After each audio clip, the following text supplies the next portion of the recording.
Cina tahu. Saya mulai ngerti, mereka begitu karena mereka punya kemarahan juga. Bertobatlah di terminal bis, Pak. Sama saya ngaku Nabi 26. Saya kan juga nggak maksa Bapak percaya saya, kan?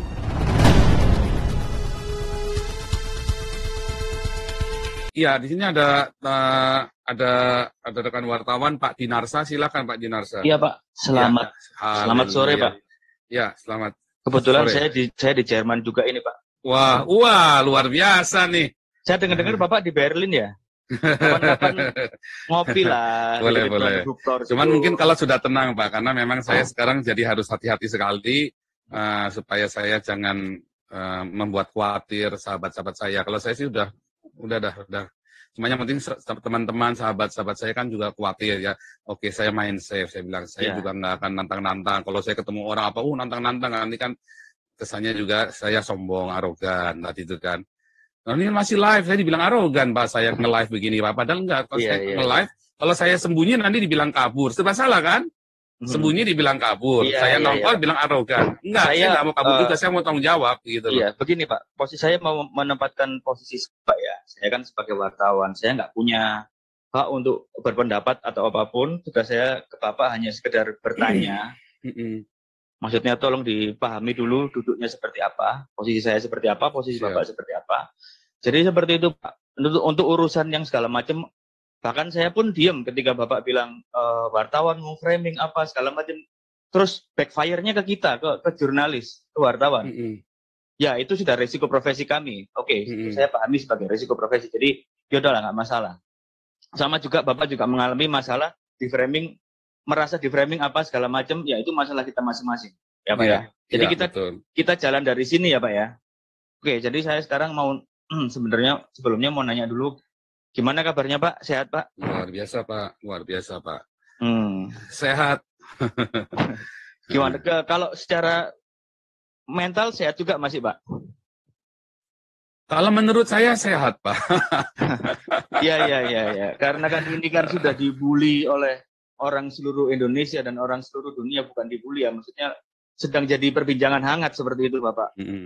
Dan sudah ditetapkan statusnya sebagai tersangka juga oleh Polri dan sudah dikirim red notice oleh Polri ke Interpol juga gitu. Ya sebagai sesama manusia saya memahami kalau dalam posisi itu nggak mudah gitu Pak, memikul beban mental seperti itu gitu Pak. Bapak sendiri ngerasa takut nggak sih Pak? Posisi saat ini gimana sih Pak? Tahu Pak, saya malah nggak tahu yang saya rasakan. Cuman pokoknya biasa aja, saya pokoknya jalanin hidup seperti biasa. Ya pagi, malam tadi saya barusan ke tempat yayasan yang saya biasa kerja juga. Ya kan saya juga pergi Bapak kerja juga di sini ya Pak ya? Kerja juga di sini. Oh, Berlin bener Pak ya? Ya di sebuah kota, somewhere, someplace ya. Jadi teman-teman nanti pada khawatir kemarin yang teman-teman yang di Turingen sama yang di wilayah Bremen teriak sama saya semua kan. Mereka nggak tahu apa. Terus jadi pesan berantai begitu kan. Ini ke siapa terus sampai ke saya. Terus jawabannya pokoknya kasar gitulah, sedikit memaki-maki begitulah. Mereka kayak menekan saya begitu kan.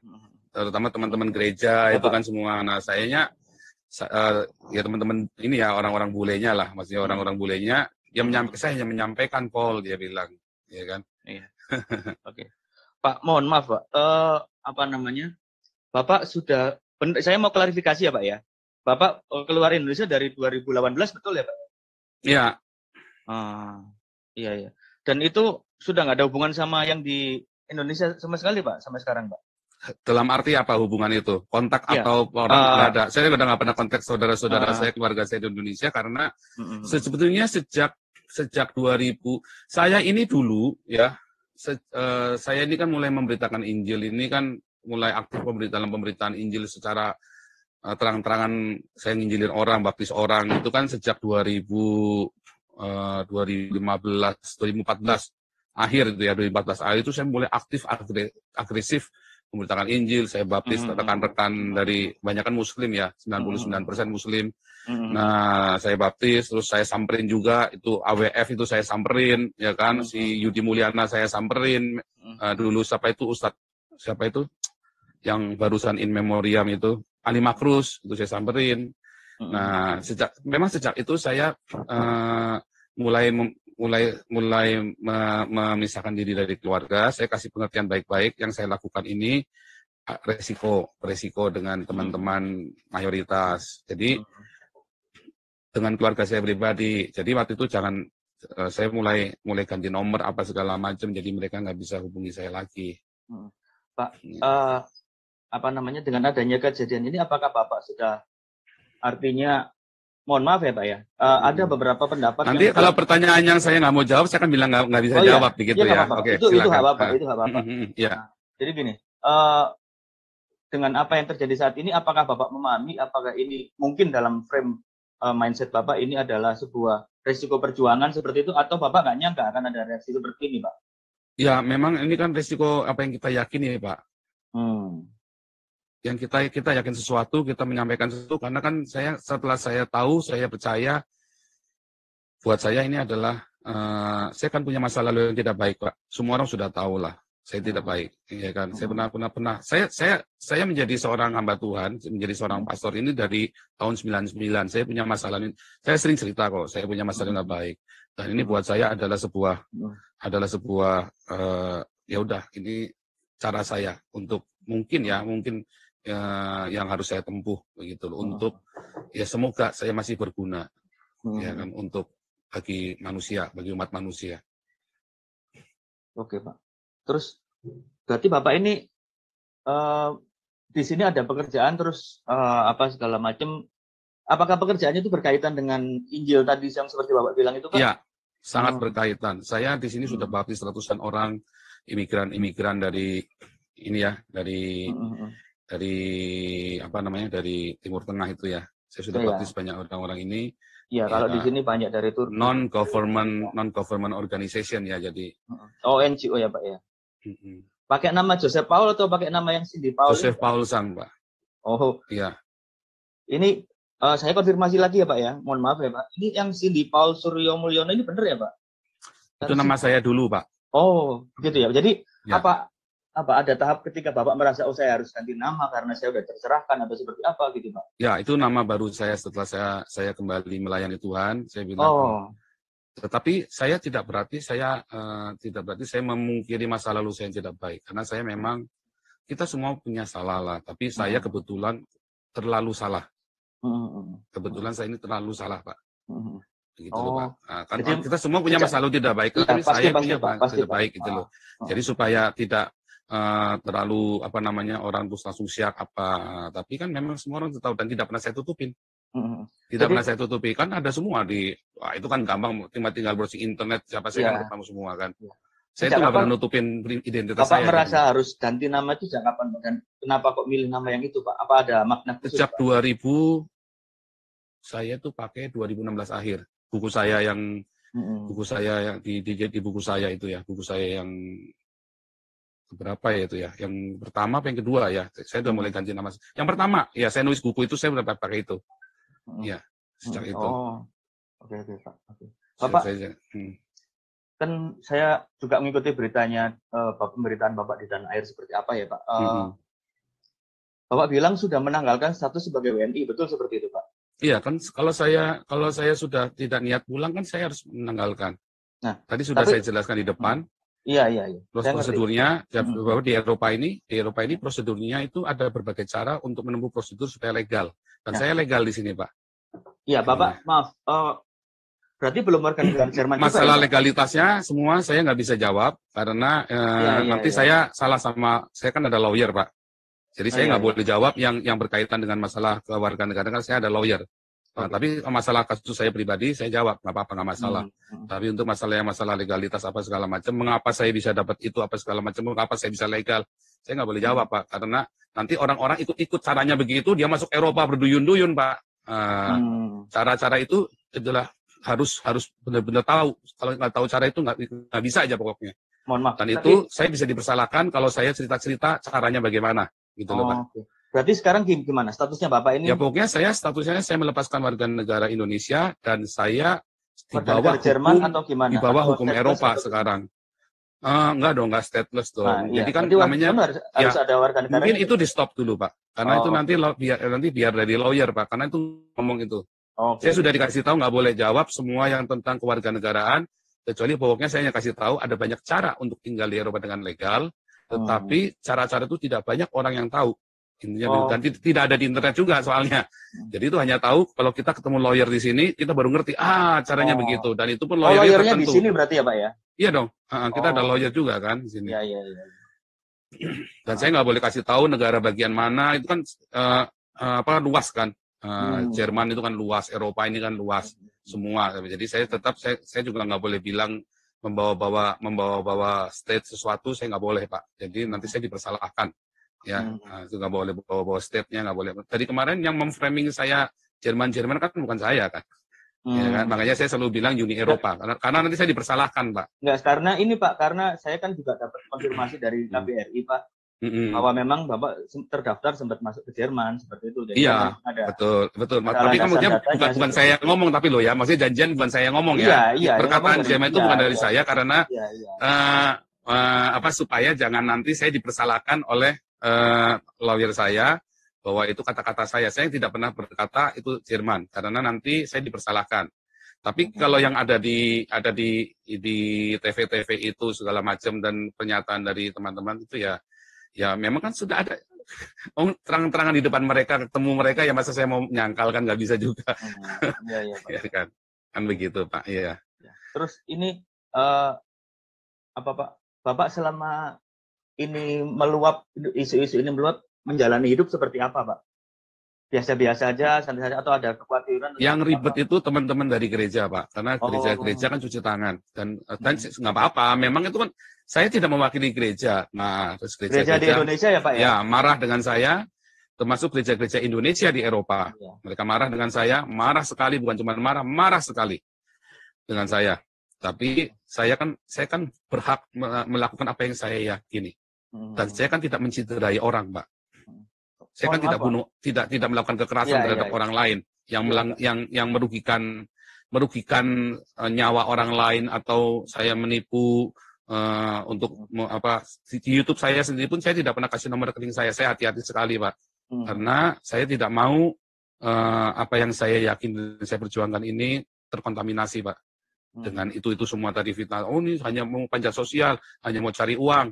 Enggak, jadi jangan dikatakan saya mau nipu, enggak ya. Saya tidak ada saya minta uang sama orang sekalipun pernah saya kasih rekening itu buat nyumbang orang, dan orangnya juga ada, yayasannya juga ada, semua ada ke sana, enggak ada Rp1 pun masuk ke rekening saya minta, Pak. Oke. Gitu, Pak. Pak, terus berarti Bapak ini kondisinya sekarang ya moga-moga bisa ada titik terang ya Pak ya, dari Bapak sendiri. Menurut Bapak seperti itu ya Pak ya? Saya berharap begini Pak. Nah, tadi ini pertanyaan yang saya suka dengan Jawa Post tadi dulu ya, terus terang aja ya. Kenapa saya tadi juga dari kemarin saya bilang, kenapa cuma Jawa Post yang menghubungi saya? Kalian semua kurang ajar wartawan, cuma Jawa Post doang yang menghubungi saya. Saya bilang begitu kan. Harusnya kan nanya saya dong, yang berimbang dong. Kenapa kamu melakukan begitu? Ya kan? Nah, apa yang kamu inginkan? Ingin terang? Ya saya ingin terang. Ingin seperti apa Pak? Ini saya yakin ini tim saya Indonesia juga sekarang lagi lagi memantau juga. Nah, makanya ini saya kasih kesempatan buat Bapak, apa yang mau diomongin dengan kondisi seperti ini. Ya sebetulnya kan gini. Jadi apa sih tujuan saya? Kan harusnya tanya begitu dong. Orang-orang nanya tujuannya apa ya dia ya. Tapi kan orang nebak-nebak semua. Tujuannya ini pasti agen ini, pasti ada itu. Mentang-mentang dia dari sana. Enggak dong, bukan mentang-mentang dong. Saya sudah begini dari tahun 2015. Saya sudah memberitakan Injil dan saya mulai sadar. Ya kan, mulai banyak dibukakan, mulai berani. 2017 saya sudah mulai, orang-orang sudah mulai ancam saya juga. 2017, Amil Al-Qadri, Malaf Center, semua sudah mau bunuh saya. Ya kan, sudah ancam-ancam saya, dan saya masih tetap melakukan aktivitas saya, apa yang saya yakini. Nah, sekarang saya ada di Eropa, Pak, di bawah kebebasan berbicara yang dilindungi oleh undang-undang Eropa. Iya, saya paham, Pak. Saya senang sekali, saya langsung teriak sekeras-kerasnya apa yang ada di hati saya yang dari kecil. Saya dari kecil, Pak. Saya dikeroyok, Pak. Saya dikeroyok sama orang-orang kampung itu. Cina kau! Wah, dihajar, Pak, saya, Pak. Wah, ayah saya selalu bilang apa? Jangan dilawan ya. Nanti kita semua ribut. Jangan dilawan ya. Tapi apakah saya benci? Enggak. dulu saya berkelahi Pak, saya lawan, saya diem-diem Pak, ribut Pak, rumah saya disantri satu kampung Pak, datengin rumah saya Pak, satu kampung datengin, wah tapi kan ayah saya orang yang punya hati bapak yang baik ya, jadi bilang, wah dia pasang badan waktu itu hampir dia dibunuh sama orang kampung itu kan. SMP saya sama Pak, saya masuk sekolah negeri. Itu meninggalkan bekas. Oh enggak, saya hanya cerita. Bekas enggak. Waktu SMP juga sama. Nah, tapi waktu SMP saya lebih banyak diapa? Saya diem. Cina kau. Nah, sekali waktu saya nggak sabar, dikeroyok Pak saya, mau kembali dikeroyok lagi. Tapi nggak apa-apa. SMP kelas 3 saya sadar, saya terima Tuhan Yesus, saya lahir baru. Terus saya mulai ngerti, mereka begitu karena mereka punya kemarahan juga. Wah, benar juga. Jadi saya yang harus injili mereka. Saya injili mereka, beberapa saya bawa ke Tuhan Yesus, Pak. Ya, saya cek. Dan jadi di anggota persekutuan kami, persekutuan pelajar dulu. Kita ada persekutuan pelajar yang cukup ini ada dari 7 orang, jadi 12 orang, jadi 50 orang, jadi 300 orang, terakhir jadi 500 orang. Yang senang juga gereja-gereja juga yang marah-marahin saya nginjil itu kan. Saya dulu penginjilan di jalan dari SMP, Pak. Di jalan maksudnya penginjilan teman-teman.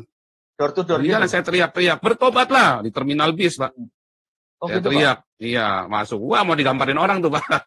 Cuma kan dulu saya masih lugu, nggak ngerti gimana cara menginjil kan. Saya teriak, saya bagi traktat di jalan-jalan di terminal, saya bagi bawa-bawa makanan, bawa macam-macam lah yang kita bisa lah. Kita urunan anak-anak pelajar ini. Sampai orang tuanya keberatan, wah saya sampai dimusuhin segala macam sama gereja, Pak, sama gereja. Sama gereja yang musuhin. Nah, tapi komunitas kami jadi 500 orang, dan 500 orang ini yang kemudian masuk ke gereja-gereja itu. Nah, ya gereja yang senang kan akhirnya kan. Nah, kan gereja juga yang senang akhirnya. Walaupun dia marah-marah ngomel-ngomelin saya setengah mati. Senangnya di mananya, Pak? Ya kan jemaatnya tambah banyak. Oh, iya. Jemaatnya tambah banyak. Nah, itu aja kan. Nah, tapi kan saya nggak urusan mau sampai senang. Yang penting mereka datang kepada Tuhan Yesus. Itu urusan gerejanya. Kalau dia mau cari duit, ya urusan dia sama Tuhan. Kalau dia benar-benar mau mengembalakan jemaatnya dengan baik, itu urusan dia sama Tuhan. Saya kan nggak boleh menghakimi. Cuman intinya mereka yang dulu ngomel-ngomelin saya senang juga, akhirnya juga kan. Nah, nerima limpahannya saya kan, limpahan jemaat itu kan, saya sendiri kan tidak mendirikan jemaat apapun, ya kan. Nah, terus apakah itu membekas? Enggak, saya suka cita sekali, Pak. Saya orang-orang yang dulu musuhin saya, ada yang beberapa yang saya baptis tuh, Pak, yang dulu berkelahi sama saya segala macam. Apakah itu membekas? Enggak dong, enggak membekas. Cuman masalahnya begini, Pak. Saya baru tahu korbannya nggak cuma saya. Saya pikir saya gara-gara dulu bukan orang kaya kan. Saya kan orang miskin dulu kan. Sekarang mungkin gara-gara Pak ya? Ya bukan, maksudnya kan gini. Saya kaya di dalam Tuhan Yesus. Artinya setiap saya butuh Tuhan sediakan. Saya memang hari ini nggak punya tabungan yang luar biasa ya. Tapi setiap kali saya butuh saya doa sama Tuhan Yesus. Termasuk biaya saya, biaya berangkat kemari pun. Semua saya nggak pernah satu peser pun saya nggak pernah minta sama orang. Ya. Semua tuh tiba-tiba Tuhan kasih saya berdoa, tiba-tiba nggak tahu ini tante baru kenal ya, ada tante tua ya, udah 60-an itu ya, tiba-tiba kamu katanya saya dengar kamu ini ya lagi penginjilan. Iya, dikasih uang saya persis nilainya tiketnya itu persis. Jadi saya nggak pernah minta uang, saya nggak pernah pamer-pamer nomor rekening saya di luaran, Pak. Apakah saya marah? Balik lagi, saya kecewa dengan gereja? Enggak juga, saya juga nggak marah sama gereja. Itu kan kita semua punya tugas tanggung jawab sendiri-sendiri. Kan saya bilang, saya nggak hidup dari perpuluhan, saya jadi nggak ada masalah. Kalau gereja tidak suka dengan saya, PGI nggak suka sama saya, ya nggak apa-apa, suka-suka. Oh, itu pendeta palsu, ya suka-suka dia. Sama saya ngaku yang Nabi 26. Saya kan juga nggak maksa Bapak percaya saya kan. Apa saya pernah maksa Pak Dinarsa? Kalau tidak, percaya sama saya Nabi ke-26, saya taruh parang di lehermu. Kan enggak kan? Nggak boleh saya begitu. Mau percaya syukur, nggak percaya sudah. Saya ini pendeta, Anda percaya syukur, nggak percaya sudah. Tapi saya lebih sering dipanggil pastor, karena sertifikat saya tulisannya pastor, Pak, bukan pendeta, Pak.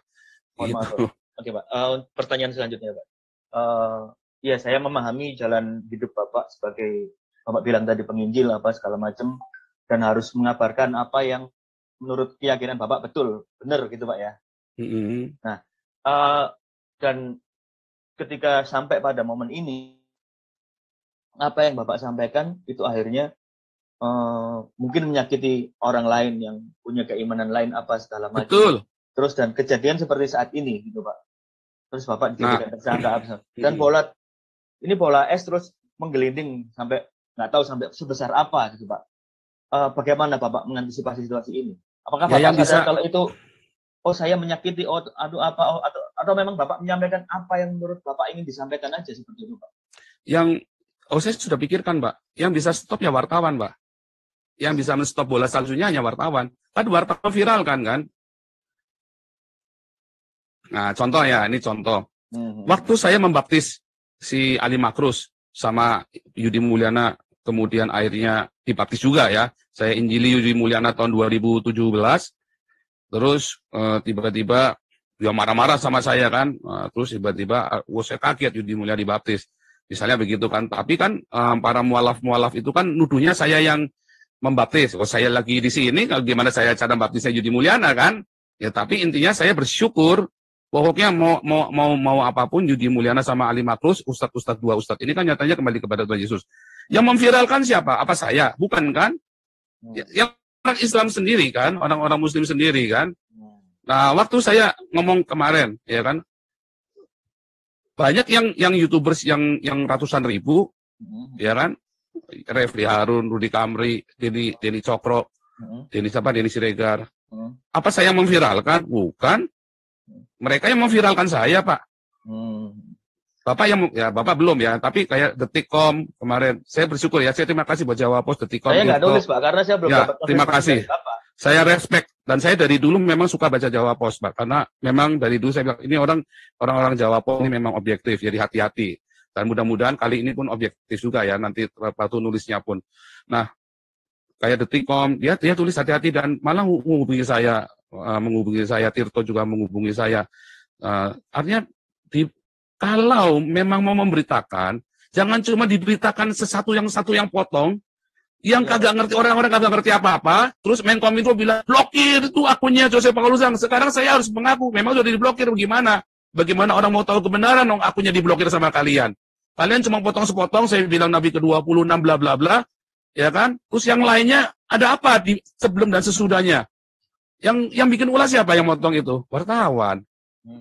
Bukan Jawa Pos ya. Bukan Jawa Pos. Bukan. Saya udah paham kok, Pak. Nah, itulah masalahnya, Pak. Jadi yang bisa menghentikan bola salju ini hanya wartawan. Karena bolanya kan ada di wartawan kemarin kan, bukan di saya. Bapak merasa nggak, kalau dari Bapak sendiri ya, ini tanpa keterlibatan dari pihak luar, wartawan atau segala macam. Kalau ini keluar akan menyakiti pihak lain, merasa nggak ada sedikit? Kenapa harus sakit hati, Pak? Dengan yang saya ucapkan. Pertanyaannya, mengapa harus sakit hati? Siapa yang sakit hati? Menteri Agama kah? Berarti Menteri Agama kadar keimanannya kurang sekali. Wah, cetek banget kalau Gus Yakut itu bilang sakit hati. Kalau Ketua MUI bilang sakit hati, wah kalian tuh cetek, kalian itu. Tuhan Yesus disakiti, dihina, nggak pernah sakit hati. Haleluya, itulah Tuhan yang saya sembah, Pak. Nggak pernah dia nggak sakiti. Wah, tapi kan nggak menyakiti. Oh, Tuhan Yesus bilang, terkutuklah ke orang Farisi. Ya kan? Paulus bilang, hei ular belut. Oh, dia tunjuk, Pak. Yohanes Pembaptis, dia tunjuk mukanya Herodes. Ditunjuk, Pak. Kita itu boleh menyuarakan yang kita anggap benar. Yang kita nggak boleh adalah kita bunuh orang, atau kita bacok orang, atau kita ancam orang. Yang kita nggak boleh, Pak. Di dalam kekristenan yang saya pelajari, ajaran yang jalan Tuhan yang saya pelajari, kita boleh mengkritik. Roma 13 ayat 1, kita nggak boleh kita memberontak sama pemerintah. Ngajak demo yuk, pemerintah di demo. Nggak boleh, Pak. Menghasut itu nggak boleh. Tetapi ketika saya melakukan kritik sosial, itu boleh, Pak. Kan di dalam Alkitab saya. Oke, Pak. Itu namanya suara kenabian. Nah, balik lagi. Pertanyaannya, loh kalau umat kan belum dewasa. Menteri mungkin nggak sakit hati, Ketua MUI nggak sakit hati, Ketua PBNU Robikun nggak sakit hati. Tapi kan umat, nah berarti kan kalian gagal mendidik umat kalian untuk dewasa. 70 tahun, lebih dari 70 tahun Indonesia merdeka. Bukan merdeka, Indonesia tidak pernah merdeka. Indonesia itu didirikan tahun 1945. Jadi tidak pernah dijajah. Saya ralat ya, Indonesia tidak pernah dijajah. Jadi Indonesia tahun 1945 berdiri. Sejak berdirinya Indonesia sampai hari ini lebih dari 70 tahun. Umat masih sakit hati urusannya agama. What? Orang lain sudah pada pergi ke bulan, ke Mars, kalian masih ngurusin sakit hati. Berarti ada yang salah pendidikan agama di Indonesia. Makanya Pancasila saya kagum dengan Soekarno. Dia tidak bilang keagamaan, tapi ketuhanan. Karena Soekarno sudah melihat jauh ke depan apa yang akan terjadi bangsa ini. Musuh kamu itu orang kamu sendiri. Nah itu loh Pak yang saya sekarang ini saya suarakan. Oh, jadi Emang saya cuma mengkritik Islam saja? Enggak loh Pak, saya mengkritik gereja habis-habisan loh Pak. Saya dicaci maki sama gereja PGI pun bilang saya ini kan, orang nggak jelas kan? Jadi nggak cuma Bapak saja, sorry, Bapak, nggak cuma nggak cuma Gus Yakut dan Ketua MUI saja, PGI pun bilang saya orang nggak jelas Pak. Oke Pak, Bapak kan Gitu, tadi bilang Pak. nggak mungkin mengajak untuk memberontak ke pemerintah dalam tanda kutip ya Pak ya, ajak demo apa segala macam. Nggak boleh. Dan sekarang sikapnya pemerintah adalah mentersangkakan Bapak. Ini sikap pemerintah loh Pak, melalui Polri ya Pak ya. Karena kan memang ada pasalnya di Indonesia, jadi nggak salah dong pemerintah. Boleh ya Pak ya? Ya. Ke pemerintah melalui Polri mentersangkakan Bapak dengan pasal-pasal ya yang kita semua udah tahu seperti apa penistaan dan segala macam. Terus ada yang menuntut Bapak untuk meminta maaf lah segala macam seperti itu. Sikap Bapak seperti apa Pak? Apakah akan minta maaf terus menghubungi pemerintah atau ini berkaitan dengan omongan Bapak tadi loh Pak? Jawaban saya seperti Abdul Somad Pak. Apakah saya harus meminta maaf untuk sebuah kebenaran yang saya yakini? Abdul Somad kan juga jawabnya sama Pak. Pertanyaan, kan harusnya tadi balik lagi. Pemerintah melakukan saya, itu kewajiban pemerintah Pak. Itu kewajiban Polri untuk mengeluarkan menerima laporan undang-undang penistaan agama. Karena undang-undangnya kan ada penistaan agama. Dan omongan seperti saya kalau di Indonesia memang disebut menista.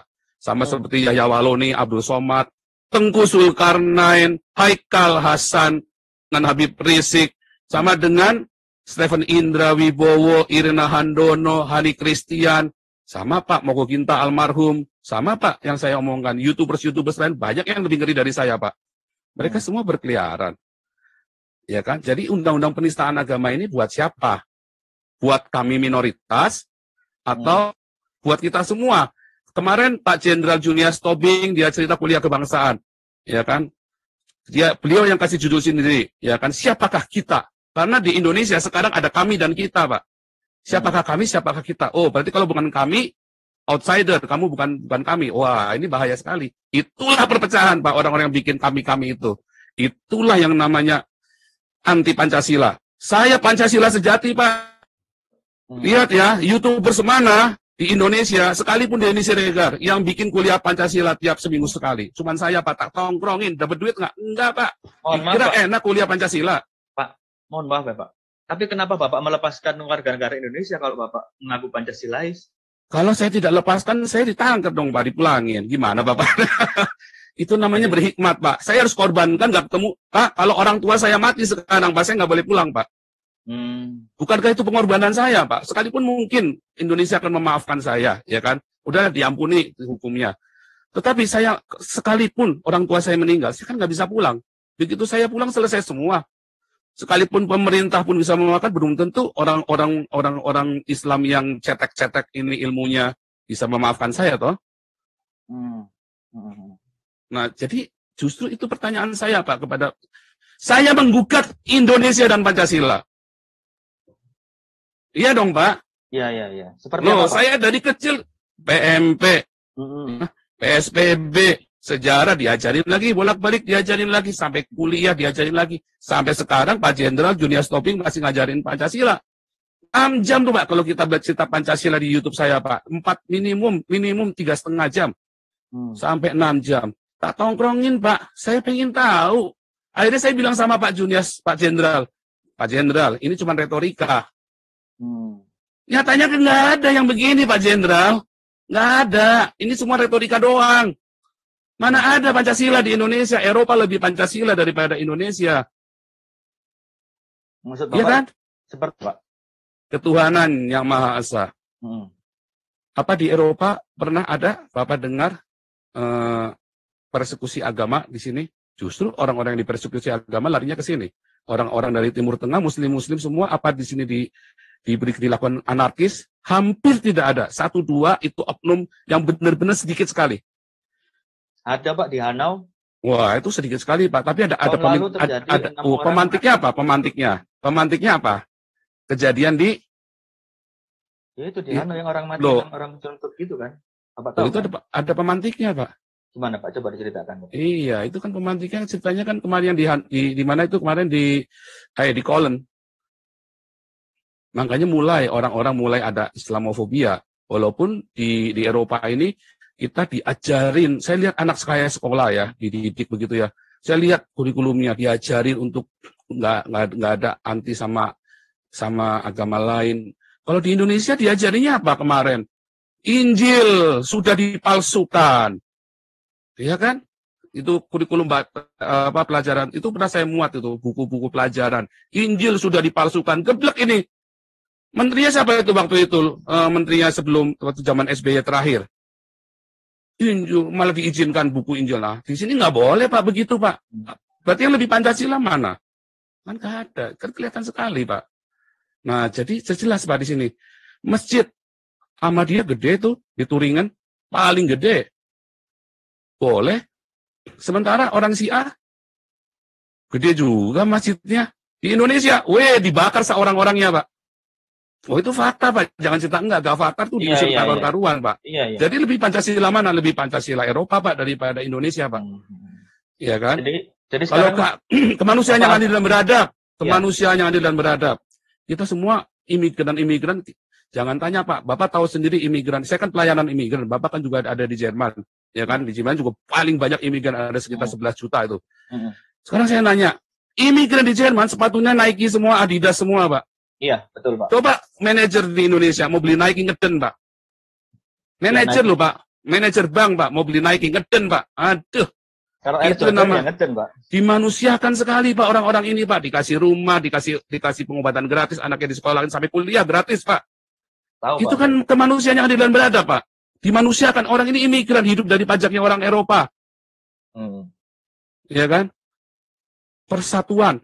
Wah, orang Eropa ini bersatu sekali, Pak. Waduh, mereka bangga sekali, Pak, dengan Eropa, Pak. Ya kan, mereka boleh keliling dunia, tetapi mereka bersatu, Pak, di sini, Pak. Mereka ribut, Pak, debat di Senat tuh kemarin, kan. Tapi mereka bisa kumpul-kumpul, bisa akur-akur. Di sini ada banyak sekali orang-orang, ada banyak sekali denominasi. Mereka ribut, debat, doktrin, Pak. Wah, sampai pecah gereja. Begitu kita sudah duduk bersama, makan bareng, mereka makan bareng, Pak. Jadi sekarang apa? Dan seterusnya. Kalau ada yang mau Bapak sampaikan kepada pemerintah, apa yang mau Bapak sampaikan? Berkaitan dengan ketidakadilan, berkaitan dengan apapun yang Bapak alami, apa yang mau Bapak sampaikan? Kemarin sebenarnya saya mau tulis ke Bapak tadi, harusnya begini loh Pak. Saya ini kan hanya seekor kutu di seberang samudra. Ya kan? Tapi ada balok-balok di depannya Mabes Polri itu loh Pak, di depan gerbangnya Mabes Polri itu balok-baloknya itu ya Waloni, Abdul Somad, Tengku Zulkarnain, Haikal Hasan dan selanjutnya. Ada GKI Yasmin. Sampai sekarang juga nggak diproses itu, padahal kan konstitusional GKI Yasmin, dokumen sudah lengkap. Gus Yakut sudah 1 bulan, sudah hampir 6 bulan Pak. Gus Yakut menjabat jadi Menteri Agama. GKI Yasmin tetap aja ditutup. Gereja-gereja kemarin GPDI sama yang di Jombang itu tetap aja ditutup Pak. Nah, jadi ada apa yang salah? Ketika saya ngomong hal seperti ini, lalu saya salahnya di mana? Nggak ada dong, Pak. Sebetulnya yang menista agama itu berarti kan kemarin siapa tuh? Bima Arya, itu menista agama tuh. Siapa itu yang nutup GKI Yasmin pertama kali? Bima Arya atau siapa itu? Berarti dia menista agama dong. Itulah penistaan agama. Wah, itu malah bukan menista agama lagi. Dia benar-benar melanggar Pancasila, konstitusi kita. Seharusnya. Sorry, bukan kita lagi dong ya, bukan punya saya juga soalnya. Cuman kenapa saya tetap masih ngajarin Pancasila, minta Pak Junias Jenderal. Saya bilang loh, kalau Pak Jenderal keluar dari sini, wah selesai Pak Jenderal, nggak ada kuliah Pancasila, nggak ada yang berani. Cuman Pak Jenderal Junias Tobing aja yang berani teriak-teriak ngajarin Pancasila, ngomel-ngomelin orang-orang itu. Kenapa kita tetap, karena Pancasila itu, saya kan belajar filosofi segala macam, saya belajar semua Pak. Ternyata Pancasila itu mengerikan, Pancasila itu ada sesuatu yang indah sekali. Wah, Indonesia itu bersyukur punya Pancasila, tapi bukan Pancasila yang piagam Jakarta. Pancasila yang benar, yang punyanya Soekarno. Yang diajarin sama Pak Jenderal Tobing itu. Wah, ini sudah diajar panjang lebar, nanti kan panjang lebar. Intinya Pancasila yang benar, bukan Pancasila yang piagam Jakarta. Nah, itu masalahnya kan nggak dipraktekkan, itu cuma retorika doang. Jadi salah saya di mana? Ketika saya berkata, mengkritisi, dan menganggap diri saya Nabi, dan saya meluruskan ajaran Nabi sebelum saya. Nggak salah dong, itu kan tafsir saya, bebas saya. Kalau saya salah, Gus Yakut, ayo debat sama saya. Gus Yakut, Menteri Agama ya Pak? Iya dong, katanya dia kan paling topnya dong ilmu agamanya. Ayo debat sama saya kalau bilang Muhammad nggak salah. Iya dong. Iya, iya, Pak. Maaf, saya nggak bilang mau menyakiti dong, menyakiti lagi enggak dong. Justru kita bilang yang saya ngomong kan sebuah realita, ya kan? Kita ngomong, makanya saya harus ke sini dulu, terus saya ngomong Pak, teriak Pak. Jadi Bapak untuk ngomong dengan lebih lapang harus keluar dulu gitu ya Pak ya? Nah iya loh Pak, kalau saya di dalam saya lagi ngomong loh Pak. Oh. Saya baru live begini aja tiba-tiba di depan udah Intel di depan, udah nongkrongin Pak. Bagus kalau Intel, FPI nongkrongin Pak. Bagus kalau Intel, paling cuma dicokok begini saja. Kalau FPI dibakar rumahnya Pak. Aduh. Loh, itu kan fakta kan, kemarin yang dicokok-cokok itu yang di internet online, teman-teman yang dicokok sama FPI itu digebukin dulu. Daud Ali, Saifuddin Ibrahim, banyak Pak orang Kristen dimasuk-masukin, Omega Suparno malah dibunuh. Jadi saya garis bawahi ya Pak ya.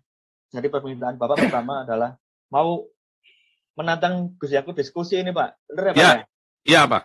Menantang Gus Yakut diskusi tentang keagamaan gitu Pak? Iya Pak. Atau tentang keislaman? Atau tentang apa Pak?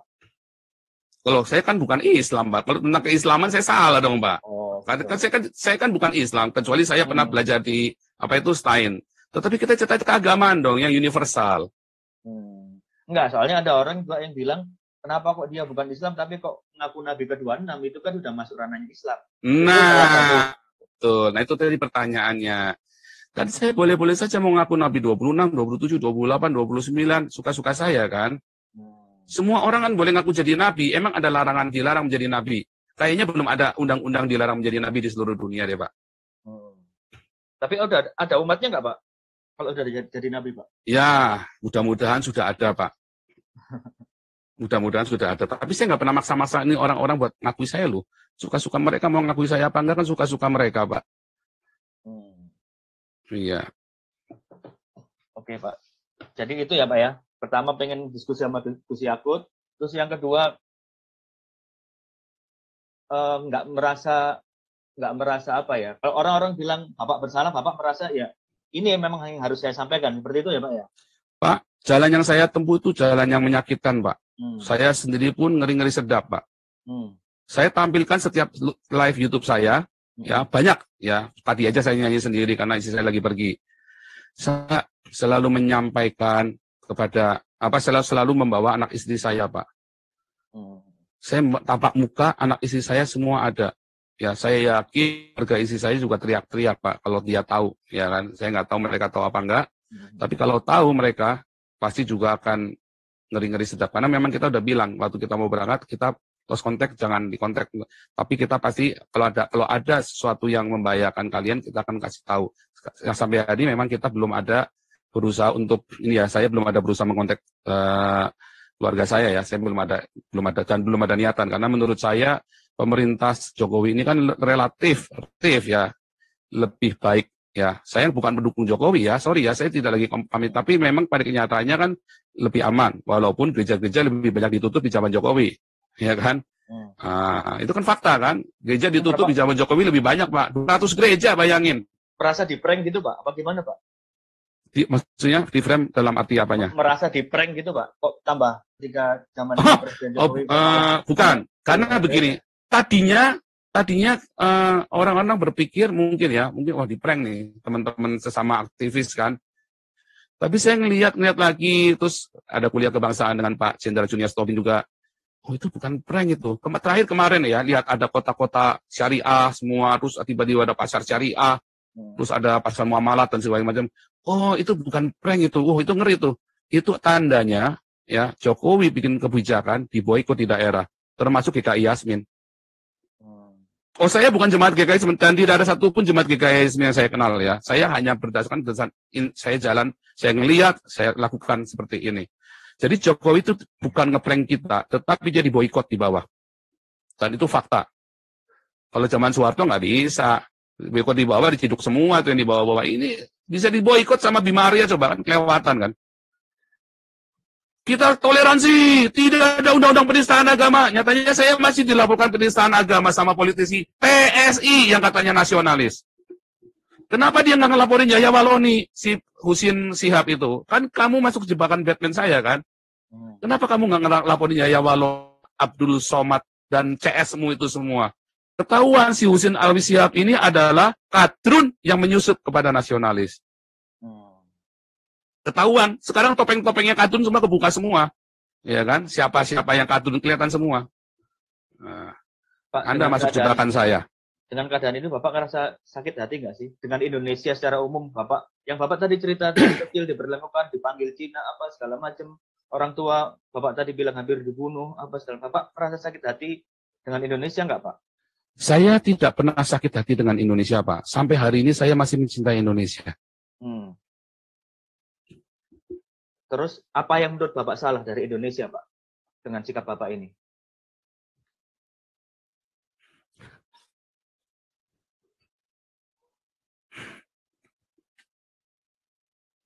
Pasti ada yang salah dong, Pak, dalam pemikiran Bapak. Kenapa Bapak harus merasa, saya harus melakukan perjuangan, kan pasti harus ada sesuatu yang diperjuangkan, kan, Pak?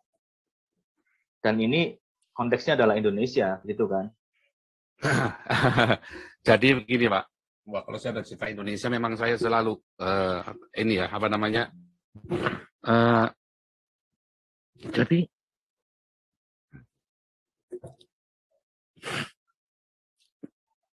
saya dari ngerti, Pak, tentang Indonesia, Pak. Saya lahir baru ya 15 tahun saya penuh Roh Kudus, saya berdoa buat Indonesia. Sampai hari ini saya berdoa buat Indonesia. Saya ciptakan lagu-lagu tentang Indonesia banyak sekali. Tetapi memang Indonesia sedang dirusak oleh sebuah ideologi yang sangat rusak, ideologi yang sangat busuk, ideologi khilafah. Dan itu mereka masuk menghujam sekali, ngerusak anak bangsa, masuk ke sekolah, ya, memaksa orang pakai jilbab, memaksa orang untuk mengikutinya mereka, dan semua perda-perda syariah yang lain. Oh, itu jelas, Pak, dan itu akan merusak. Saya jamin Indonesia akan rusak. Dan saya melihat Indonesia yang saya cintai ini, ya, yang saya cintai itu membuat banyak sekali korban, yang dikorbanin justru anak-anaknya. Ibu Pertiwi ini yang mengorbankan anak-anaknya, Pak. Bapak tahu yang namanya harimau tidak akan makan anaknya. Ibu Pertiwi ini makan anaknya, Pak. Jadi Bapak merasa dimakan sama harimau ini, Pak? Oh, bukan cuma saya, Pak. Banyak sekali, Pak.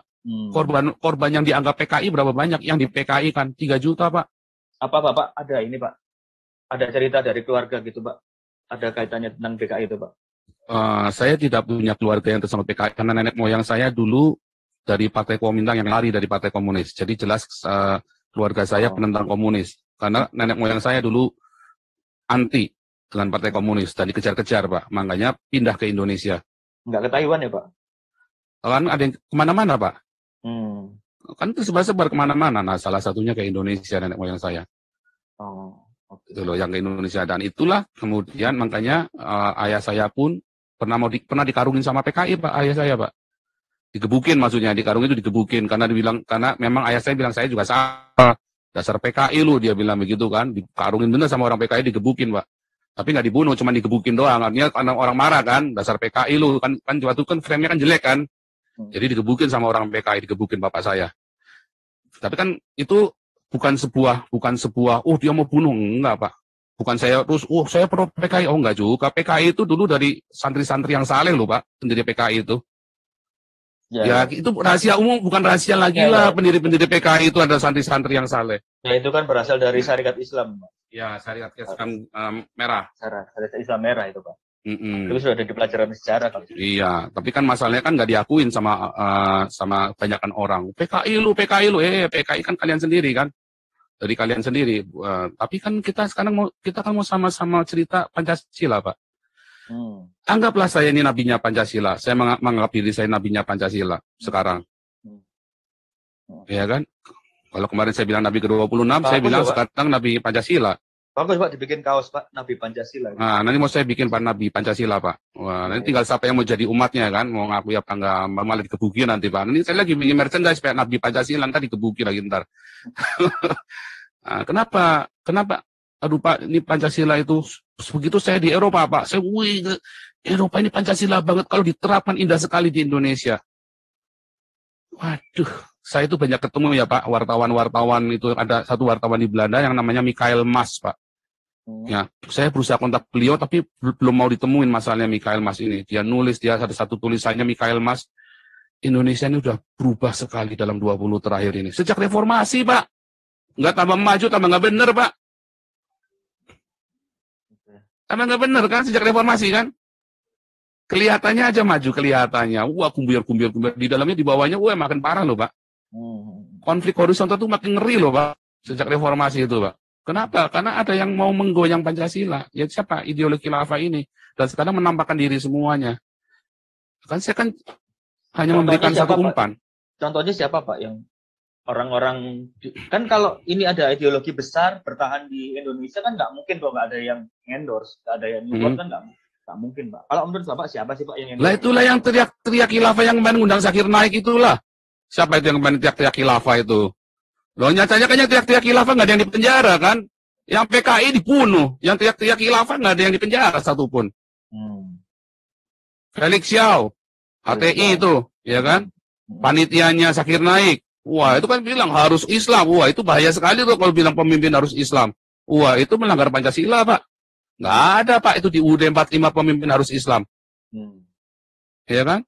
Dan Zakir Naik bilang pemimpin harus Islam, kan? Kemarin di statement kan? Oh, itu kan sudah viral kemana-mana. Itu kan tujuannya buat goyang Ahok. JK pun mengakui, kan? Bahwa dia sengaja mendatangkan Zakir Naik. Nah, so, kita ngerti, kan? Siapa orang-orang khilafah ini? Apa yang Bapak alami ini kok seperti dejavu ya, Pak ya? Seperti kejadian Ahok. Ada yang bilang kayak gitu, Pak. Ketika Ahok ini kan apa? Wah, Ahok itu orang hebat, Pak. Saya nggak sebat, Pak. Saya penjahat, Pak. Bekas penjahat, Pak.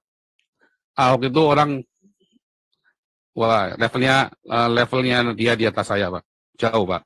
Dalam hal kejujuran, dalam hal prinsip, saya jauh, Pak. Jadi jangan bandingkan saya dengan Ahok. Tapi jauh. Tapi sama Ahok dihadapi, Pak. Bedanya seperti itu mungkin, Pak. Dihadapin bagaimana, Pak?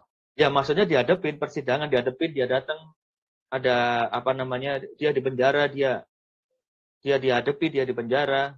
Mana menurut Bapak? Kalau saya, kenapa harus saya hadapin? Ya makanya saya bertanya ke Bapak. Apakah saya melanggar hukum di Eropa ini? Kalau saya melanggar hukum di Eropa, saya hadapin, Pak. Kalau saya tidak melanggar hukum di Eropa, ya ngapain saya hadapin? Jadi makanya saya pergi ke sini, Pak. Karena di sini ada kebebasan berbicara dan seharusnya di Indonesia ada kebebasan berbicara. Selama di Indonesia tidak bebas bicara, bahkan agama pun harusnya bisa dikritik. Kalau agama tidak bisa dikritik, ada yang salah dengan agama itu. Apalagi kalau sampai bilang bunuh, apalagi sampai datengin keluarga saya misalnya. Kan diancam di YouTube itu kan diancam keluarga saya mau didatengin. Makanya saya bilang, ada 3 reaksi, Pak. Ada 3 responnya, Pak. Satu respon yang pertama, ya adalah kalau kalian tetap memaksa untuk membunuh atau memenjarakan saya, berarti omongan saya benar, Pak. Pak, mohon maaf, Pak. Emang ada yang ngomong membunuh Bapak, Pak? Woi, banyak sekali, Pak. Wah, itu rembel itu, Pak. Rembel, Pak. Nah, banyak. Itu kan cuma tinggal browsing aja banyak sekali. Nah, terus ada yang ngancam-ngancam mau datang, wah, bakar rumah keluarganya. Enggak, ini itu kan sporadis, Kak. Namanya netizen ya, Pak ya. Ya kan enteng aja kalau mau ngomong. Tapi ya, enggak. Ini kan saya bilang kan kita lagi cerita, responnya ada 3. Ini kan semua kan namanya presumption, Pak. Ya kan, berdasarkan sebuah fakta, kita kan bilang ada 3. Apakah 3 ini pasti akan terjadi? Belum tentu. Yang mana yang akan terjadi? Ya kita nggak tahu. Satu, yang jelas ada yang mau ngancam, mau bunuh. Tapi mau menjarakan? Oh jelas ada, banyak. Ya kan? Kedua, berarti saya benar.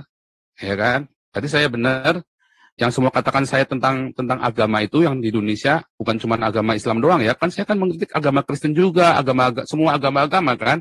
Ya. Nah, berarti saya benar bahwa agama itu tidak mendatangkan kebaikan, tapi mendatangkan kejahatan, ya kan? Nah, berarti semua agama itu akhirnya akan membuat hawa nafsu manusia itu makin membludak besar karena agama. Nah, saya jadi teringat ceritanya Kain dan Habel. Kain itu kan bunuh Habel gara-gara agama kan. Dalam Alkitab, persembahannya Habel diterima, persembahannya Kain tidak diterima. Lalu Kain marah, dia bunuh tuh Habel tuh. Kan gara-gara agama toh. Nah itu ya. Itulah dosa pertama di muka bumi. Kedua, kalau mereka terus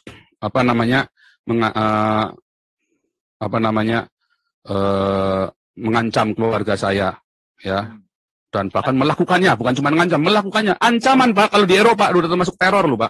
Emang sudah ada Pak ancaman itu? Wih, banyak sekali Pak. Ancaman teror itu banyak sekali Pak di YouTube itu. Dan keluarga saya kan baca Pak. Pasti baca. Itu kan viralnya pagi siang sore Pak. Pagi siang sore itu kan wartawan-wartawan itu kasih di TV. Ya kan. Nah, berarti yang mereka sembah itu adalah iblis Pak. Bagaimana mungkin Tuhan ngajarin untuk melakukan pencitraan dan ancaman teror itu? Ya kan? Bagaimana mungkin? Nggak mungkin Tuhan ngajarin begitu. Kalau Tuhan yang benar ya. Kalau Tuhan saya nggak ngajarin begitu, Pak. Nah, teror, bunuh apa? Wah, tapi kan itu nah, berarti ulamanya salah ngajarin. Berarti gagal. Negara Indonesia berdiri sudah lebih dari 70 tahun. Ulamanya gagal untuk mendidik umatnya, Pak. Yang ketiga, kalau kemudian pemerintah Indonesia dan para ulama dan rakyat Indonesia kemudian, oh iya ya, ada yang salah nih antara saya atau si Joseph Paul Sang.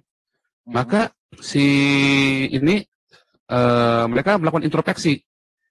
Oke, si Joseph Paul Sang biar introspeksi, kami juga introspeksi. Itu kan terjadi di Eropa. Paus dihujat, Yesus ditelanjangin sama si Charlie Hebdo. Apakah bos demo, wah, bunuh, sekarang juga, bunuh si Charlie, sekarang juga. Nggak ada. Kalau di Indonesia langsung, bunuh si Ahok, sekarang juga, bunuh si Paul, sekarang juga. Beda kan? Oh, beda banget. Nah, itulah Pancasila di Eropa. Nah, kalau itu Indonesia sudah mencapai kedewasaan itu, yang saya ngomong ini cuma buat Banyolan doang, Pak. Cuma buat Banyolan doang yang saya ngomong, Pak. Cuma buat, wah, orang akan ketawa. Bukan mentertawakan Tuhan loh, Pak. Tapi mentertawakan dirinya sendiri, ternyata ilmu saya belum nyampe ya. Oke, Pak. Yang saya ajarkan hari ini ya, ke teman-teman, semoga Bapak mengutipnya dengan benar. Saya minta Pak diberi hikmat kepada Pak di Narsa supaya diberi hikmat buat nulisnya dan Tuhan tuntun. Pak, keluarga gimana Pak? Keluarga Pak? Kan katanya ya. Bapak nggak ngontak ya Pak ya? Tapi mereka tahu ya Pak ya? Saya yakin mereka tahu pagi siang malam kok Pak. Tapi saya tutup Pak. Saya tutup komunikasi supaya jangan disangkut-sangkutkan juga, supaya juga mereka juga. Makanya saya nge-live Pak tiap hari supaya mereka tahu kondisinya saya Pak. Makanya kan saat waktu nge-live saya ngasih kabar. Mereka pasti tahu YouTube saya Pak. Mereka pasti tahu saya viral sekali Pak. Jadi ini belakangan. Salah satu cara buat Bapak ngasih kabar ke keluarga ya Pak. Iya. Ini saya masih baik-baik aja. Ya, Pak, ya. Iya, dan saya juga meminta maaf kepada keluarga saya kalau saya membuat Anda khawatir dan takut. Tapi saya berdoa dan saya sungguh-sungguh puasa buat masalah ini. Saya puasa. Bapak, ini kan YouTube hampir setiap hari nge-live ya Pak ya? Followernya udah tambah jadi berapa sekarang Pak? Wah, saya kan ini nge-live-nya di Hagios Eropa Pak. Di YouTube saya buat penggalan. Ya? Loh, bukan ditutup di ini sama Menkominfo. Wah, sakti lah. Gimana nggak sakti lah? Ya kalah lah saya lah. Pastilah. Kalau ya cuman ya nggak apa-apa lah gimana ya memang resiko lah gimana makanya saya masuk di sini. Cuman kan saya udah bilang sama teman-teman di sini kita jangan gubrak-gubrak karena ini YouTube buat pengembalaan. Saya bedain Pak. YouTube gubrak-gubrak ya buka cus olala BB. Nah itu saya taruh di sana. Kalau yang di sini nggak boleh, kita harus pelan ngomong, diatur, direncanakan. Teman-teman jangan ada ini itu Pak. Jadi saya bedain sebetulnya. Makanya di sini saya ya terpaksa saya live di sini. Nah untuk ini juga doa fajar jam 5 pagi juga ada di sini. Zoom-nya nggak pernah ada ganti. Nah, cuma kan memang ya jadi ya eman-eman ya sebetulnya ada banyak video pengajarannya Pak Jenderal yang bagus-bagus itu setiap minggu sekali dari bulan Desember itu mohon teman Kemenkominfo tolong itulah pengajarannya Pak Jenderal itu bagus sekali. Kasihan Pak Jenderal ngajar 6 jam hilang semua. Yang minta tolong lah Menkominfo supaya yang pengajaran Pancasila itu jangan sampai ditutup gitu. Oke Pak. Ada yang mau disampaikan Pak terakhir Pak? Saya terima kasih sama Jawa Pos ya. Kalian luar biasa sekali. Iya Pak. Saya juga terima kasih dikasih kesempatan buat ngomong karena kami memang mau tahu dari sumber pertama Pak. Karena ini saya udah berusaha untuk ngontak Bapak dan dapat kesempatan ini saya. Ya kan saya di spam Pak. Email saya di spam. Makanya email Bapak baru kejawab itu kurang setelah 2 hari kalau nggak salah ya Pak ya. Atau 1 hari atau 2 hari telat itu saya jawabnya itu. Karena di spam Pak banyak sekali Pak. Oh, oke. Nah itu sebenarnya yang rugi siapa? Ini kan semua orang jadi rugi. Nah cuman pesan saya itu Pak. Saya bukannya nggak berpikir bahwa ini akan banyak menyakiti orang lain. Tetapi kadang-kadang rasa sakit itu adalah obat buat menyembuhkan luka, Pak. Jadi Bapak sekarang ini kayak semacam nyuntik vaksin gitu, Pak. Disuntik dulu kan sakit baru nanti sembuh gitu, Pak. Saya nggak berani bilang begitu, tapi mungkin ya, saya sendiri kan juga introspeksi, Pak. Bisa jadi saya memang salah. Bisa jadi saya salah, Pak. Karena makanya saya selalu berdoa, saya bilang sama teman-teman, doakan saya supaya murni. Karena bisa jadi kan ternyata itu adalah dari kemarahan. Bisa nggak? Bisa loh, Pak. Bisa yang saya ungkapkan selama ini. Bisa jadi ternyata ada masa lalu saya belum sembuh. Oh, bisa banget. Tetapi saya berusaha untuk murni. Saya terus tiap malam saya ngerengkel loh, Pak. Lalu kira saya ini orang terpelajar, Pak. Terus saya ngomong kata-kata yang begitu kasar, begitu menohok. Wah, Bapak kira saya nggak merasa. Terus anak-anak saya, bapaknya ini ngomongnya kok begitu, ngaku-ngakunya padahal pastor, padahal sudah pernah mengembalakan, padahal sudah begini, padahal banyak murid-muridnya yang di ini kan, saya kan juga mengajarkan di kelas evangelis, kan ada pengajaran-pengajaran itu. Masih ngajar sampai sekarang, Pak?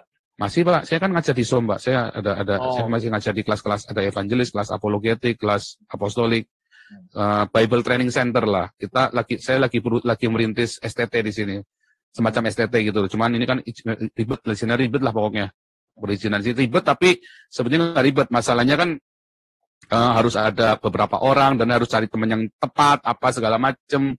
Uangnya juga, ya kan, uangnya kan paling di situ kan nggak asal itu administrasinya lengkap bisa mudah, tapi masalahnya untuk ngumpulin administrasinya itu yang ribet. Nah, itu ya begitu. Tapi di pemerintahnya nggak ribet, yang ribet di sayanya. Karena kan uang juga harus siap, modal kamu berapa lah, bingung modalnya berapa, nggak punya, kan mesti nggak boleh nggak jelas. Kalau di Indonesia kan bisa bikin modal ditahan, modal di apa, terus yayasan juga bisa pura-pura asetnya berapa. Kalau di sini kan nggak boleh begitu, Pak, bisa masuk penjara kalau di sini. Oh, kenapa nggak Bapak bikin, Bapak sama NGO kan sekarang, kenapa nggak bikin di kantornya NGO aja, Pak? Itu makanya sedang kan, saya kan lagi meeting terus ini, Pak. Karena teman-teman ada yang nggak setuju dengan satu pembahasan, tapi saya tetap kekeh karena kan ya bukan masalah dogma, tapi karena kan kita kan kumpul di teman-teman kita ini berbagai macam denominasi gereja aliran. Nah, ada bagaimana yang satu maunya kita alirannya ini. Nah, saya bilang enggak, kita semua mau oikumene. Karena kita oikumene. Jadi ada suatu misalnya contoh nih, Pak, bahasa roh. Nah, saya bilang, saya dari gereja karismatik, saya berbahasa roh, tapi saya nggak bilang nggak boleh diajarin, saya nggak mau. Karena itu bukan bagian dari sesuatu yang universal. Kebenaran yang universal yang diakui oleh lain. Makanya saya nggak mau ajarkan. Nah, tapi yang lain otot misalnya. Jadi materi. Nah, kalau materi itu belum deal, maka kita nggak bisa jalan, Pak. Karena bisa tiba-tiba ribut kan. Bisa tiba-tiba nggak deal, lagi jalan tiba-tiba nggak deal, ribut lagi. Kita mesti bubarkan yayasannya lagi. Jadi ini masih tadinya saya pikir gampang, ternyata ribet gitu loh, Pak. Tadinya saya pikir paling 2-3 bulan selesai, nggak taunya meetingnya aja ini nggak kelar-kelar. Gitu, Pak. Dan nanti saya lanjutkan tadi ya. Itu. Jadi saya bukannya tidak memungkinkan bahwa mungkin saya memang salah. Tetapi selama hampir dengan detik ini, saya harus melakukan ini. Saya merasa saya harus melakukan ini. Walaupun hati saya ketir-ketir, walaupun hati saya miris. Selama berapa bulan? Coba lihat. Begitu tiba-tiba saya berubah kan. Kenapa tiba-tiba berubah? Karena harus makin keras. Kalau saya bicara bisik-bisik, apa didengar sampai seviral ini, Pak? Coba PGI ngomong, ayo mengasihi, ayo toleransi. Apa pernah didengar nggak? Nggak pernah toh didengar kan? Toleransi, bukan tambah toleransi, tambah bacok-bacokan kan? Kalau saya kan jelas, cuder, langsung viral. Lalu kan ditanya, mengapa? Lalu saya jawab. Kalau sampai pesan ini nggak nyampe, wah, ya kiranya Tuhan Yesus memberkati kalian. Tapi saya berdoa, saya puasa loh, Pak. Saya ngelakuin ini, artinya saya sampai puasa, Pak. Puasanya bukan puasa, maaf ya, bukan mindahin jam biologis, Pak. Kami tuh kalau puasa 24 jam makan cuma sekali doang, Pak. Artinya saya serius sekali, Pak. Saya serius sekali dengan apa yang saya lakukan ini. Dan saya hati-hati sekali. Dan kalau mau bilang mau nyakiti, lebih edan lagi, Pak. Tapi kan harus dijaga. Kemarin si layar teologi itu ada bagus tuh bahasa saya. Kenapa pilihan bahasanya adalah ini bukan itu? Kenapa coba, Pak? Ya kan dipilih dong. kan ada bahasa-bahasa orang Nanang Gelut, orang Tengkelai sama orang bahasa-bahasa harus dibedain gitu loh Pak. Ya enggak, kan kemarin Bapak bahasanya juga bagi sebagian orang juga Nanang Gelut juga kan Pak? Nah, itu dia. Saya juga heran. Nah, kalau beberapa orang ngomong apa aja, saya kan apologet Pak. Saya menjawab tuduhannya orang Muslim terhadap Alkitab yang Kristen. Lihat di YouTube itu banyak ngawur-ngawur. Stephen Indra, Ani Kristian, ya, ngaku-ngaku pendeta, ngaku-ngaku Romo, Bangun Samudra, ya, para penipu-penipu ini kan, Ustadz Kaimana, terus siapa lagi, ada satu lagi tuh Ustadz Kaimana, Bangun Samudra, ngaku-ngaku S3 segala macam, Irena Handono, ya kan? Itu harus saya jawab dong, Pak. Ketika saya menjawab, saya pasti akan menyakiti dong, Pak. Misalnya nih, kalian berkata, orang-orang Muslim berkata, Yesus tidak mati disalib. Saya bilang, siapa bilang? Muhammad yang bilang. Oh, Muhammad. Saya bilang, saya jawabnya apa coba? Yang benar Alkitab saya atau Alkitabnya orang Islam? Kitab sucinya orang Islam. Maka saya kan harus jawab dengan tegas kan?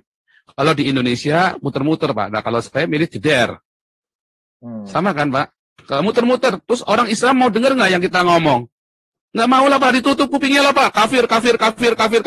Ketika saya ngomong jeder, kaget mereka. Viralkan punya saya. Lalu mereka baca semua tulisan saya. Namanya orang baca, dia baca. Dia nangkep baca. Yang saya maksud dari 1000, 10 nangkep Pak. Puji Tuhan Pak. Tapi kalau saya ngomong-ngomong alur gitu nggak diviralkan, ngomong sama 100 orang, 200 orang nggak ngerti Pak. Oke. Ya Pak, saya udah nangkep semua maksudnya Bapak. Halo? Iya Pak. Ya. Ya sudah paham semua maksudnya Bapak sih. Maksudnya sudah menangkap semua maksudnya Bapak seperti apa, udah jelas tadi Bapak ngomong apa aja. Dan tadi ya semua pertanyaan saya sudah terjawab lah. Kecuali ada beberapa hal yang belum dan Bapak nggak bersedia menjawab. Misalnya tentang keluarga negara. Ya, khusus masalah state itu saya nggak boleh Pak. Memang nggak boleh karena nanti saya buka semuanya, nanti saya dimarahin. Karena ini sekarang ini kan banyak orang berusaha masuk ke Eropa Pak. Orang-orang tanya sama saya pun saya nggak jawab, pribadi pun saya nggak jawab Pak, privat pun saya nggak jawab karena nanti sampai saya salah ngomong, saya kena masalah Pak. Di masalah state itu saya benar-benar hati-hati. Makanya tadi saya ada sempat yang saya tegur, saya cuma menjelaskan sampai sini saja, selanjutnya tidak akan saya jawab lagi. Karena lebih dari itu nanti saya salah Pak. Tapi Bapak di Jerman Pak ya? Enggak, saya cuma mau menggarisbawahi itu aja Pak. Pokoknya saya ada di Uni Eropa Pak. Nanti kalau saya nyebut satu negara saya juga salah Pak. Saya nggak boleh pokoknya. Pokoknya saya nggak boleh sebut apa-apa. Nanti menjadi masalah. Lawyer saya juga sudah wanti-wanti sama saya.